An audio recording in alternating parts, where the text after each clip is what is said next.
suis office manager depuis 4 ans et j'ai eu cette opportunité via un tremplin. Et ce tremplin s'appelle Mélissa, qui est l'une des dirigeantes de l'association Boom. Officiellement, je suis office manager depuis 8 ans. Officieusement, ça va faire 15 ans. Je suis office manager depuis 10 ans à peu près. Alors pas forcément avec le titre d'office manager comme beaucoup de personnes. J'ai eu des postes avec des titres à tiroir finalement. Je suis arrivée à Paris, une boîte américaine m'a dit tu es office manager. Je n'avais jamais entendu parler de l'office management. Alors, je suis office manager depuis 2018. J'ai un parcours plutôt ressources humaines à la base et je sais plus comment. Mais je me souviens très bien avoir découvert le métier d'office manager un peu par hasard et m'être dit mais waouh, c'est ça que je veux faire. Officiellement, je suis office manager depuis 2018. Mais c'est ce que j'ai appris après. Apparemment, j'étais déjà office manager sans le savoir. Merci Boom d'ailleurs pour cette information-là. Je suis office manager freelance depuis 3 ans. Je suis freelance depuis 2024. J'ai rompu mon contrat en CDI pour partir en voyage. Et quand je suis revenue, j'avais une opportunité en tant que freelance. Donc je l'ai saisie. Mon parcours professionnel, j'étais en intérim. J'ai effectué une tâche qui s'appelle hôtesse d'accueil sans notice volante. Ça veut dire que dans la journée, je pouvais bouger d'un site à l'autre pour remplacer ponctuellement les hôtesses. Cette expérience, je le trouvais très riche de pouvoir communiquer avec les gens, de changer du site, d'accomplir plusieurs tâches. Et j'ai voulu tenter ce genre d'expérience, mais au niveau de freelancing. Je suis freelance depuis 6 ans maintenant. Je suis freelance depuis un peu avant l'été 2025. Ça fait plusieurs années que ça me trottait dans la tête. J'ai déménagé à Caen et du coup, je me suis dit, mais en fait, tentons-le maintenant. Si on le fait pas maintenant, on le fera jamais. J'ai eu la naissance de mon fils qui m'a fait forcément revoir certaines priorités et ça m'a permis aussi de mettre en exergue ce que j'avais envie pour l'avenir. Et puis j'ai voulu suivre un parcours d'accompagnement à la création d'entreprise pour vraiment faire perdurer mon activité et la rendre un peu plus légitime aussi, la structurer davantage. Donc j'ai suivi un parcours d'accompagnement avec la BGE. Je suis freelance depuis 2019. Je faisais de la rédaction web et de la communication en freelance. Avant que je sois full office manager, je me suis rendu compte avec le temps qu'il y a aussi des gros avantages à être salarié, on va pas se mentir.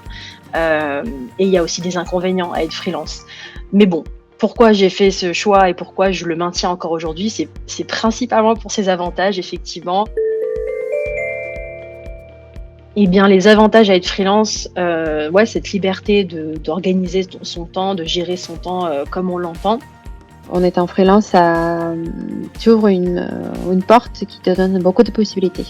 Déjà, la liberté, le choix des missions des clients que tu fais. C'est toi qui choisis tes clients, les tâches que tu vas accomplir. De faire plusieurs métiers en un, en fait, finalement. C'est vraiment de choisir les missions qu'on souhaite. C'est-à-dire, en tant que prestataire, les clients ont moins de liberté de rendre ce métier un fourre-tout. Pour moi, c'est essentiel. En fait, c'est toi qui gères de A à Z ton entreprise. Quand on arrive en tant que prestataire, ils nous voient en tant qu'un atout. Déjà, c'est une démarche de dire « j'ai besoin de toi en tant que prestataire ». Ce qui est bien, c'est que déjà, je travaille au rythme que je veux. Alors pas sur la vitesse d'exécution, on est bien d'accord, sinon je ne serais pas rentable. De choisir en fait les missions, de choisir les personnes avec qui je travaille, les tâches qui me plaisent et qui me plaisent moins. Alors c'est pas tout le temps 100% du temps absolument génial et que des trucs qui me plaisent incroyablement, mais dans l'ensemble j'ai quand même vraiment cette chance de me dire en fait ça je l'ai choisi et si demain ça ne me correspond plus, je peux changer. Ça permet aussi de mieux gérer l'équilibre vie pro, vie perso. Enfin, c'est une question de discipline. On a besoin de travailler tout le temps, c'est clair. Mais j'ai remarqué que si on n'anticipe pas certaines choses, en fait, du coup, on passe énormément de temps à travailler et du coup, on se respecte un petit peu moins. En moyenne, j'ai deux clients différents. Ça peut être une petite boîte de 10-12 personnes jusqu'à 150-200 personnes. En moyenne, je dirais, j'ai 2 à 3 clients en même temps en parallèle. J'ai autant des startups que des grands groupes Alors en moyenne, moi j'ai 2 à 3 clients. Mes missions principales, c'est la gestion de locaux, quand il y en a, que ce soit voilà, les achats, ça peut être même l'aménagement, j'ai même géré les déménagements, ou gérer les prestataires, les fournisseurs, etc.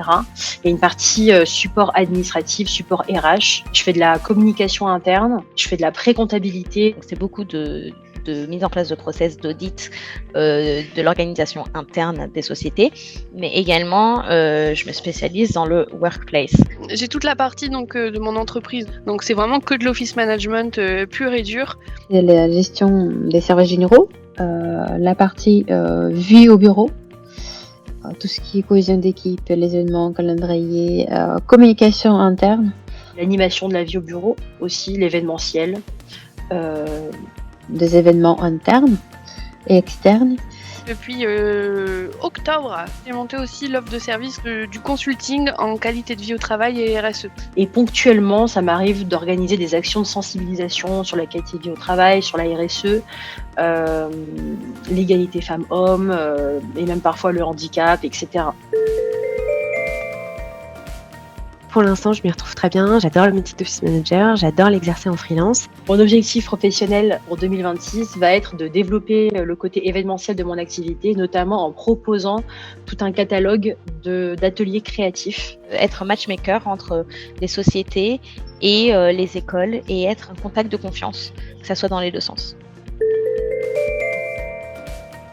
La plus grande fierté, on va dire que j'ai réussi à travailler à Unitimage pendant 2 ans, alors que c'était censé être une mission de 6 mois, et que j'ai rendu le job d'office manager qui était censé être quelque chose de passage pour amener les gens au bureau après le Covid en un métier pilier. Parfois, j'ai pu me retrouver dans des situations où je gérais la paye, plus le suivi comptable, plus tout plein de choses à côté. Et c'était des missions que j'avais jamais fait de ma vie, car j'ai pas une formation comptable ni RH de base. Donc, je suis très fière de ça. J'ai 2 conseils à vous donner. Le premier, c'est vraiment de réfléchir à la globalité. On montre le côté génial qu'est la liberté, et c'est le cas, hein. Mais il y a aussi la contrepartie, entre guillemets, de passer tout pèse sur vos épaules. Vous êtes responsable de tout ce que vous faites. Si vous travaillez pas, vous générez pas de salaire. Il n'y a pas quelque chose qui tombe à la fin du mois. C'est très dépendant des missions que vous trouvez. Donc, il peut y avoir aussi ce côté stress. Il y a moins de stabilité. Donc, ça peut ne pas correspondre à tout le monde aussi. Donc, vraiment, il faut voir la big picture, comme on dit, de ce que ça va impliquer d'être freelance. Si ça match avec ses ambitions, il ne faut pas avoir peur de se lancer. Vous êtes courageuse. Peut-être que c'est pas facile, j'avoue. C'était le cas pour moi aussi. Ayez confiance en vous. Vous êtes capable. Et le deuxième conseil que j'ai à vous donner, c'est tentez-le. Je dirais que ma plus grande fierté et l'histoire un petit peu improbable qui fait sourire, c'est que j'ai organisé un grand séminaire de 5 jours au Maroc, à Marrakech, à distance en fait. Donc c'était dans une entreprise où il n'y avait pas de bureau, on était tous en full remote. On a 50 salariés qui sont dispatchés aux 4 coins du monde, qui parlent du coup plein de langues différentes. Bien sûr, notre langue en commun, c'est l'anglais. Mais voilà, des cultures différentes, des origines différentes, des fuseaux horaires aussi différents, pas évident. Et c'était génial. Tout le monde a passé un super moment. J'ai organisé la logistique, les sorties, les repas, les activités. J'ai même fait un livret de voyage personnalisé. Voilà quoi, c'était magique. On a fait du dromadaire dans le désert, on a fait de la montgolfière, on a mangé sous des tentes, on a découvert plein de choses à Marrakech. On a passé vraiment un super moment. C'était aussi un moment pas que de fun, mais de travail. Tout le monde était content de se retrouver. Il y a des personnes qui se voyaient pour la première fois. Moi-même, je voyais les gens pour la première fois de ma vie. Donc, c'était un moment un peu suspendu dans le temps et j'en suis très fière.